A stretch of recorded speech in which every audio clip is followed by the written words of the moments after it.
Bom dia, cavaleiros e damas do Colégio Anglo. Estamos aí, né, no nosso terceiro trimestre, terceira aula, né? E hoje nós vamos falar de uma parte da literatura que eu gosto muito, muito mesmo, que é o pré-modernismo, né? Embora alguns escritores, alguns estudiosos, né, que entendidos no assunto digam que o pré-modernismo não é por si só uma escola literária, né, um movimento literário, mas é uma parte da literatura que se produziu obras muito densas, muito fortes, muito interessantes, né? E eu costumo dizer o seguinte, que o pré-modernismo, ele traz para a gente, né, a revelação de um Brasil diferente, né, de um olhar voltado para o Brasil. Aí só retomando, nós estamos já no finalzinho da nossa apostila 3, né? Então, tarefa de casa aí, páginas 136 e 137. Teve dúvida, é só me procurar que a gente discute essas questões, tá ok? Então, como eu dizia para vocês, né, ele começa, a gente fala que o pré-modernismo está ali entre o simbolismo e o modernismo, né, a gente sabe que ele antecede, né, a Semana de 22, de 1922, que é um marco decisivo, né, um marco característico, forte da nossa literatura. Eu falo que a Semana de 22 é a quebra de rupturas, é aquela literatura do choque, né, do combate, né, vamos causar, se não for para causar eu nem vou. Mas antes disso nós vamos ter, né, o pré-modernismo, que traz, a gente pode falar assim que o pré-modernismo tem como objetivo revelar o Brasil. Então a gente já tinha tido ali o naturalismo, o realismo, que tocou o dedo na ferida, né? Mas o pré-modernismo ele vai trazer, mostrar para nós, escarnecer para nós alguns problemas pontuais do país, né? Na sua essência aí, né? Então ele vai revelar para nós vários Brasis. A gente vai deixar de olhar só para aquele eixo Rio-São Paulo e adentrar o Brasil.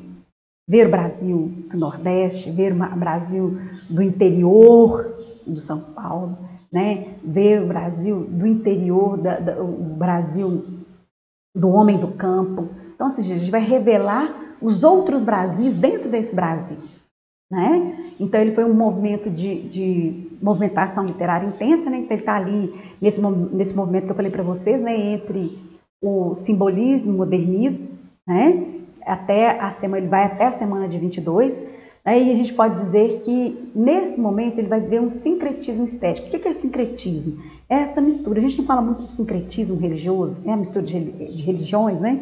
Então, aquele que é católico, que vai no terreiro, aquele que é espírita, mas também que vai na igreja católica, essa mistura. Então, a gente vai perceber, nesse momento, um sincretismo estético, né? Então, a gente vai ter escritores que têm uma tendência neorrealista, outros com tendências neoparnasianas, outros com tendências neossimbolistas. Então, a gente vai ter uma mistura de tudo ali dentro desse curto período, né, de produção literária. E é importante lembrar que muitos entendem que não foi um movimento literário. Curiosamente, né, o pré-modernismo ele só acontece no Brasil, né? E tem muitos escritores que não se enquadravam na estética anterior, então, ou seja, não se enquadrava nem no simbolismo, não se enquadrava no realismo, não se enquadrava no naturalismo. Então, criou-se essa nomenclatura para identificar esse grupo de artistas, vamos dizer assim, né? E ela vai começar com a obra inicial de Graça Aranha, Canaã, e Os Sertões de Euclides da Cunha, né? Uma obra tão importante, tão marcante, tão significativa para a nossa literatura, né? Como contexto histórico, a gente vai lembrar o seguinte, que o pré-modernismo ele acontece no período ali da Velha República, né? Foi um período muito intenso, né? Um período de muitas revoltas, de muita participação popular. Então, assim, várias coisas acontecendo ao mesmo tempo, a burguesia querendo marcar seu lugar, acontecendo a industrialização, né? A segregação de negros após a abolição, né? O surgimento, aí é interessante a gente observar, né? O surgimento do proletariado, né? De marcar essa dicotomia, essa divisão clara, né? Essa divisão de classe marcada claramente, vamos dizer assim, né? A europeia agora sem acento, pessoal, tem que fazer uma correção aí. A imigração, né? O processo da vinda dos imigrantes europeus para o Brasil. Então foi um movimento muito intenso, né? Muita coisa acontecendo, principalmente a questão das revoltas. né? E algumas curiosidades é interessante a gente pensar nessa época, né? Enquanto lá a Europa estava naquela questão da Primeira Guerra, né? Bem próximo ali da Primeira Guerra, o Brasil estava num período de começar a sua história republicana, né? Então, aí, a posse do presidente Paulista Prudente Moraes, né? Inicia aí o que a gente vai chamar de República do Café com Leite, né? Os grandes proprietários, assim, a gente fala que é quase como uma república oligárquica, né? E substituindo ali a República das Espadas, né? Dos governos de Marechal Deodoro até Floriano, Marechal Floriano, né? Então, a gente vai ter aí um momento forte, né, da economia cafeeira, né, da entrada dos imigrantes, o esplendor lá da borracha na Amazônia, né, o surto de urbanização em São Paulo, tá vendo? É um movimento muito forte, muito intenso, né? Então, por isso que a gente fala que o pré-modernismo ele tem ali o objetivo de revelar vários Brasis, né? Quase que uma literatura documental, quase que uma literatura histórica. E nós estamos como os principais autores desse momento, né? Euclides da Cunha, com os Sertões, Monteiro Lobato, e eu gosto muito de falar do Monteiro Lobato, porque quando a gente pensa em Monteiro Lobato, a gente só lembra do Sítio do Pica-Pau Amarelo, né? Mas Monteiro Lobato tem Cidades Mortas, Orfeu's, nomes importantes, né? Uma literatura importante que vai falar, né, das cidades mortas, das cidades fantasmas que aconteceram, né, com a queda né, do café, vamos dizer assim, vai mostrar essas cidades que foram se deteriorando, né, que foram quase que fechando por causa da queda do café, né? Graça Aranha, outro nome importantíssimo, Canaã, que vai falar sobre o Espírito Santo, Lima Barreto, né, que vai problematizar a questão da agricultura no Brasil, e o único poeta, todos os outros em prosa, o único poeta, Augusto dos Anjos, né? Eu tive a honra, né, de ir na casa de Augusto dos Anjos, conhecer lá na Academia de Letras que se instalou na casa de Augusto dos Anjos, né, conhecido aí como poeta sujo, né? Ele traz um certo incômodo, ele quer provocar, então eu adoro Augusto dos Anjos, né? Aí vamos pensar um pouquinho, falar um pouquinho, né, de Euclides da Cunha com os seus Sertões, que é maravilhoso, né? Ele foi importante escritor, né, e traz aí, ele era professor, filósofo, historiador, e ele foi convidado, né, ele teve um grande desafio na vida dele, acho que talvez seja o maior desafio que ele teve na vida dele como jornalista e como escritor também, que foi cobrir um conflito que aparentemente, a princípio, parecia um conflitozinho simples, uma coisinha pequena, né, e que na verdade se tornou um grande conflito, né, e aí a gente fala que Canudos mostrou que o exército brasileiro tomou um couro, né? E ele vai cobrir o conflito de Canudos lá no interior da Bahia, em 1879. É um conflito que eu gosto muito de falar, né? E a partir dessa cobertura é que ele vai publicar a sua obra, na minha opinião, né, mais importante, que é Os Sertões, né, que vai cobrir, né, esse movimento liderado ali pelo Antônio Conselheiro, que a gente sabe ele de uma certa forma um líder messiânico, né, e ao cobrir, né, essa expedição, a gente pode falar, pode dizer que Euclides da Cunha ele foi um homem à frente do tempo dele, né, foi o primeiro jornalista ali a cobrir um conflito em tempo real, né, e ele vai, a partir desse conflito, né, dessa cobertura, desse trabalho, ele vai criar essa obra tão importante para a nossa literatura, que é Os Sertões, né? E eu gosto muito de pensar na obra dos Sertões, porque ele vai falar a gente divide os sertões em 3 partes, né?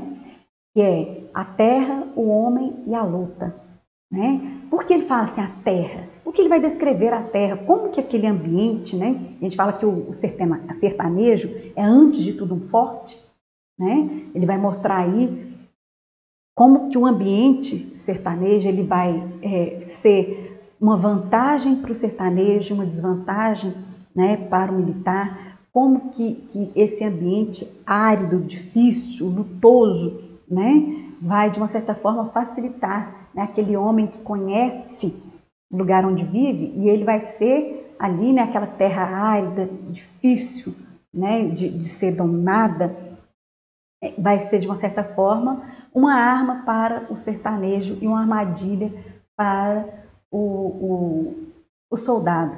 Né? Depois ele fala do homem. Né? Que homem é esse, né, que é capaz de extremo para defender os seus ideais, para defender a sua terra, para defender o seu pão de cada dia? Porque nada mais que ele estava fazendo ali de que defender. Né? O Canudos era ali meio que uma sociedade alternativa, né? Vamos dizer assim, né? E essa sociedade alternativa, ela vai trazer, né, a liberdade, o desejo desse homem de mudar a sua história, de criar a sua história, né, de defender o seu pão de cada dia, né? Mas começou a incomodar os poderes ali estabelecidos, né? E esse homem, ele vai se defender, ele vai se lutar até o último homem, até a última mulher, até a última criança. Né? E aí, diferente do soldado que lutava por um soldo, que lutava por um salário, o sertanejo lutava pela sua sobrevivência, né? Pelo seu espaço. E a luta, que é a própria Guerra de Canudos. Né? Então, eles queriam a luta por defender o seu espaço. Então, é uma obra muito interessante que faz a gente voltar o olhar, né? Não para o litoral, não para os grandes centros, mas para o interior e todas as problemáticas que ali se estabeleceram, né? Todos os problemas que as pessoas ali viviam. Né? O homem sertanejo, o homem local que vive ali o seu dia a dia, da luta, desculpa, a luta pela sobrevivência, a luta pelo pão de cada dia. Então, é uma obra que vale a pena ser lida, estudada e entendida. Né? Aí tem uma fotinha, só para vocês verem o documentário, né, do sertão. Então, eram homens e mulheres e crianças lutando com pá, enxada, contra o bravo exército brasileiro. Né? Um outro nome muito importante no pré-modernismo, né, vai ser Lima Barreto, né, que ele era descendente de escravo, né, e ele, é interessante que a gente deve falar muito claramente disso, que ele sentiu na pele a exclusão social, né, devido às suas origens, né? E, além disso, ele enfrentou muitos problemas de saúde, não só por causa do alcoolismo, mas também por problemas de alienação mental, né? E ele tem algumas obras interessantes, né? Recordações do escrivão Isaías Caminha, foi o primeiro livro dele publicado. Depois nós vamos ter O Triste Fim de Policarpo Quaresma, que é o preferido aí pela crítica brasileira, né? Então, as suas obras, elas são muito realistas, trazem uma revisão muito crítica da sociedade, da realidade brasileira. Né? É um escritor que trabalha com ironia, não só com a temática nacionalista, mas também discute as diferenças sociais e a questão do preconceito racial. Né? Então, ele vai falar da questão do nacionalismo, das diferenças sociais e do preconceito racial. Por isso que a gente fala que o pré-modernismo, né, é um olhar, né, vamos dizer assim, sobre os vários Brasis que existem dentro do Brasil. Né? Então, das características da sua obra, né? Então, o cunho nacionalista, que isso já está claro, né? Então, são também bem impressos aí nos seus textos elementos que remetem à sua experiência de vida, né? Marcado pela exclusão, pelo preconceito, pela origem pobre, pela questão a questão de ele ser negro, né? E uma coisa interessante que a gente vai observar é o nacionalismo crítico, né? E esse nacionalismo crítico, né, ele vai ser exposto dentro de uma crítica política escancarada, né? E na obra dele a gente vai perceber que o realismo é predominante. Grande beijo, sucesso a todos, até a próxima.